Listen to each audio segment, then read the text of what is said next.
नमस्कार बच्चों, आज हम लोग आपके लिए लेकर आए हैं कक्षा 10वीं के सामाजिक विज्ञान के अंतर्गत दो विश्व युद्धों के बीच रूसी क्रांति और महामंदी। तो इस पाठ का एक पार्ट हम लोग पहले पढ़ चुके हैं और आज हम लोग पढ़ेंगे इसी का आगे का पार्ट। ठीक है। हिटलर ने वर्साई की संधि का उल्लंघन करना शुरू कर दिया। यहाँ तक हम लोग पहले पढ़ चुके हैं। अब लोग हम पढ़ेंगे उन्हीं दिनों ब्रिटेन और अमेरिका में एक नए तरह के राज्य की अवधारणा विकसित हुई। किन दिनों?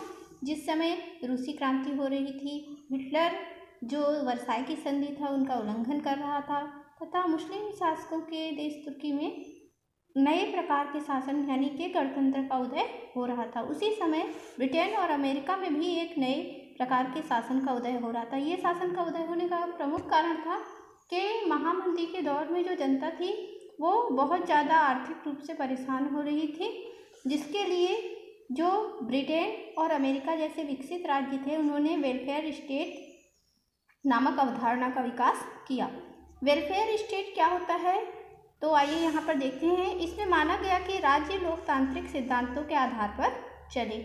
इसमें क्या था कि राज्य जो होंगे वो जनता के लिए कुछ मूलभूत सिद्धांतों का पालन करते हुए जनता की भलाई के लिए कार्य करेंगे।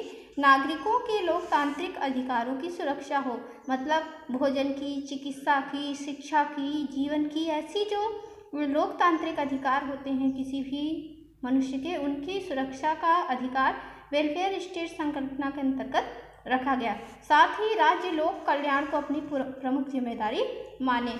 तो यहाँ पर ये माना गया कि कोई भी राज्य जो है राज्य के नागरिकों से मिलकर बनता है और उसका प्रमुख जिम्मेदारी होती है कि वो राज्य के नागरिकों के हितों की रक्षा करे। इसके तहत सार्वभौमिक मताधिकार, सभी को मताधिकार का हक दिया गया, जिससे क्या कहते हैं वो अपने जो प्रतिनिधि हैं उनका चुनाव स्वयं ही कर सकें।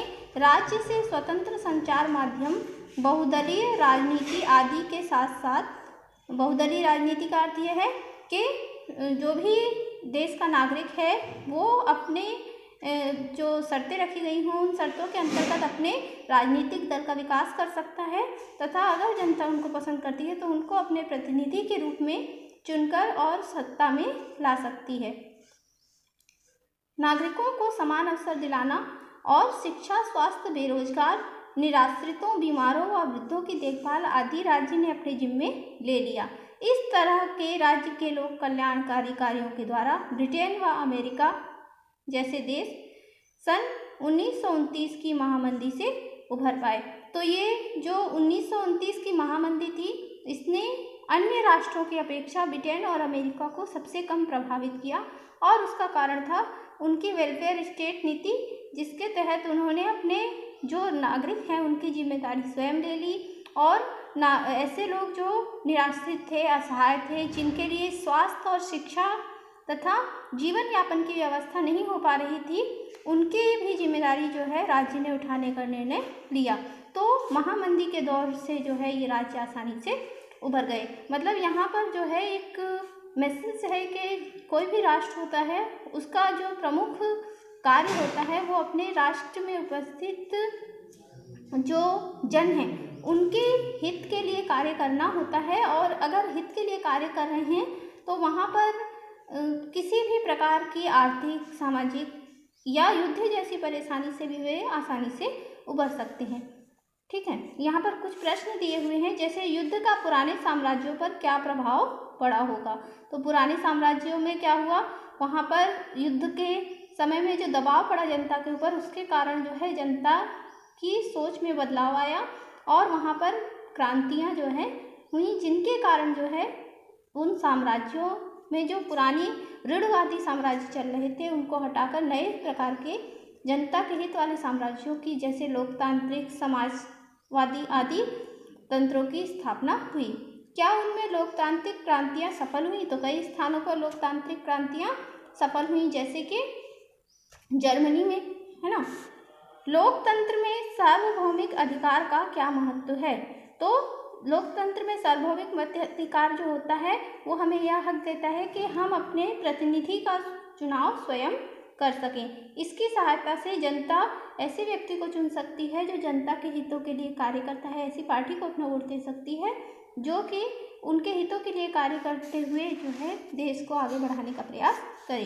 भारत में राजा महाराजाओं का शासन कब और कैसे समाप्त हुआ?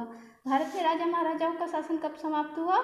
जब 1947 के पश्चात धीरे धीरे भारत को एक संयुक्त राष्ट्र बनाया जाने लगा। मतलब यहाँ के जितने भी स्टेट थे वो एक ही शासन के अंतर्गत आ गए। ठीक है, तो वहाँ पर जो है कोई भी जो व्यक्ति है वो अपना आपको सत्ता में एकल सत्ताधारी नहीं कह सकता था। सभी क्या हो गए? भारतीय राज्य संघ के अंतर्गत सम्मिलित हो गए। इस प्रकार से जो है भारत में राजा महाराजाओं का शासन समाप्त हो गया। आगे देखते हैं रूसी क्रांति। युद्ध के पूर्व में रूस, जब युद्ध नहीं हुआ था, है ना, प्रथम विश्व युद्ध नहीं हुआ था, उसके पूर्व रूस की क्या स्थिति थी? सन 1914 तक रूस एक विशाल साम्राज्य बन चुका था जो यूरोप और एशिया महाद्वीपों के बीच फैला हुआ था। रूस का जो फैलाव था वो कहाँ से कहाँ तक था? यूरोप और एशिया महाद्वीपों के बीच में। ठीक है, इसमें अनगिनत भाषाएं, धर्म और जातीयता के लोग अलग अलग भागों में रहते थे जिन पर रूसी शासकों की हुकूमत थी।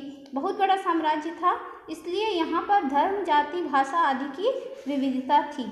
इस साम्राज्य में सत्ता अभिजात्य भूस्वामियों के हाथों में थी जिनका नेतृत्व वहीं का निरंकुश शासक जार निकोलस द्वितीय, जार यानी सम्राट, करता था, है ना। तो जार का अर्थ क्या होता है? सम्राट। और कौन सम्राट था उस समय?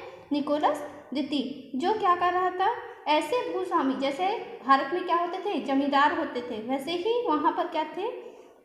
अभिजात्य वर्ग के भूस्वामी, मतलब बहुत ज़्यादा जिनके पास में धन धान्य आदि था, वो लोग जो है वहाँ पर शासन कर रहे थे। इन लोग जो है लोगों को गुलाम बना के और अपना जो है किसानी, जो उनकी भूमि थी, उस पर जबरदस्ती कृषि कार्य करवाते थे। सन 1861 तक रूस में कृषकों को अर्धदास, जिसको सर्फ भी कहा जाता था, के रूप में रखा गया था। अर्धदास का अर्थ है कि वो जो है बंधे होते थे, मतलब काम कर सकते थे भूमि पर, किंतु भूमि पर उनका अधिकार नहीं होता था। किसान जमीन से बंधे थे और वे बिना भूस्वामी की आज्ञा के दूसरे काम धंधे नहीं कर सकते थे। मतलब ये कैसा था? जैसे भारत में क्या, जिसको बंधुआ मजदूर बोलते हैं ना, कि आप यही काम करोगे निर्धारित कर दिया जाता था और वो जो है व्यक्ति दूसरा काम नहीं कर सकता था, अपनी स्वेच्छा से अपना रोजगार नहीं चुन सकता था।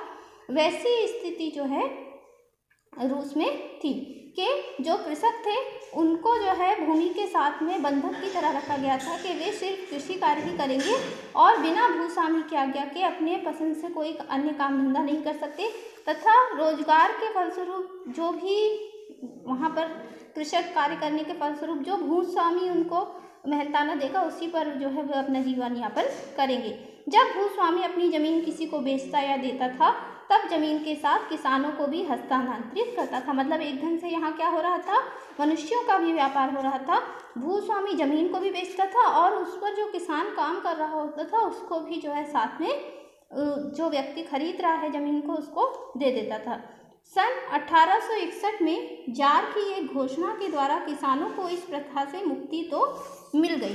ठीक है, 1861 में क्या हुआ? जार ने घोषणा की तो किसानों को इस प्रथा से मुक्ति मिली, मगर अब भी जमीन भूस्वामियों के पास ही थी और किसानों को यह जमीन ऊंचे किराए पर मिलती थी। उन्होंने क्या घोषणा कर दी कि भूस्वामी का क्या कहते हैं, इस तरीके से किसानों को बंधक नहीं बना सकते भूमि के साथ में, वो क्या करेंगे? किसानों को जमीन किराए पर दे सकते हैं। तो जमीन के मालिक अभी भी कौन थे? जो जमींदार टाइप के भूस्वामी थे, उन्हीं लोग थे और उन लोग जो है महंगा किराया लेकर किसानों को ये जमीन किराए पर देते थे। जार की पहल पर भूस्वामियों ने कुछ जमीन जो आमतौर पर घटिया किस्म की थी, मतलब ऐसी जमीन थी जिस पर कुछ भी उगाया नहीं जा सकता, किसानों को दी, मगर उसके लिए किसानों को बहुत बड़ी रकम चुकानी पड़ी। साथ ही उन्होंने क्या किया कि दबाव डाला कि आप कुछ ज़मीन का हिस्सा जो है स्वतंत्र करिए, जो किसान खरीदने में सक्षम है उनको वह ज़मीन बेचिए। तो उन लोगों ने क्या किया? ऐसी ज़मीन जिस पर कुछ भी उग नहीं सकता था, बंजर ज़मीन थी, उसको किसानों को बेच दिया और उसका जो है बहुत ज़्यादा मूल्य लिया। शासन की ओर से यह रकम भूस्वामियों को चुकाई गई और किसानों को इसमें किस्त में पटाना था।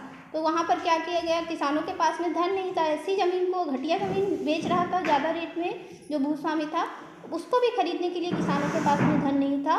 तो शासन ने क्या किया, उनको कर्ज दे दिया कि अभी जो है एक मुश्त जो ज़मीन का मूल्य है उसको हम दे देते हैं और बाद में इस मूल्य को किस्तों में जो है आप शासन को वापस करेंगे।